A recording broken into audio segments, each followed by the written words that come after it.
शेतकऱ्यांच्या भरल्या घरावर प्रशासनाचा बुलडोझर, गोट्यातील गाय आणि घरातील संसार उघड्यावर. पुणे जिल्ह्यातील मुळशी तालुक्यात रिंग रोड प्रकल्पासाठी प्रशासनाने बुलडोझर कारवाई केल्याने एका शेतकरी कुटुंबाचा संसार अक्षरशः उद्ध्वस्त झाल्याची धक्कादायक घटना घडली आहे. रिहे गावातील शेतकरी विलास शिंदे यांच्या घरावर आणि गोठ्यावर आज कारवाई करण्यात आली. धक्कादायक बाब म्हणजे गोट्यात गायी बांधलेल्या असतानाच आणि घरात संसार उपयोगी साहित्य असतानाच बुलडोझर चालवण्यात आला. आम्हाला किमान 2 दिवसाची मुदत द्या अशी विनंती शिंदे कुटुंबियांनी केली, मात्र प्रशासनाने ती फेटाळली. दरम्यान या कारवाईचा काही भाग रात्रीच्या वेळी करण्यात आल्याचा आरोप ग्रामस्थांनी केला असून यामुळे संतापाची लाट उसळली आहे.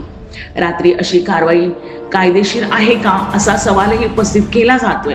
महत्वाकांक्षी रिंग रोड प्रकल्पासाठी शेतकऱ्यांना देशोधडीला लावलं जात असल्याची भावना आता तीव्र होत आहे. या बाधित कुटुंबाला न्याय आणि योग्य नुकसान भरपाई मिळणार का याकडे आता सर्वांचंच लक्ष लागलंय. सगळ्यांचे आभार. पोलीस प्रोटेक्शन असेल किंवा सगळ्यांचे आभार मानतो. आणि आज मला म्हणजे बळजबरीने घराच्या बाहेर काढलेलं आहे. शेजारी घरामध्ये सगळं मटेरियल तसंच आहे. माझ्या 14-15 गाय मी आता सोडून जातोय.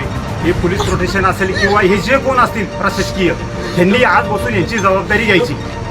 उद्या काही जरी प्रॉब्लेम आला तरी मी त्यांना जबाबदारी त्यांच्यावर असल्यामुळं ती जबाबदारी त्यांनी स्वीकारायची. मी इथून आता कुठलं सामान येणार नाही, काय नाही. मी आता आहे असं घर सोडून चाललोय. जबरदस्ती केल्यामुळं मला कुठलाही पर्याय राहिलेला नाही आहे. मी आता चाललोय.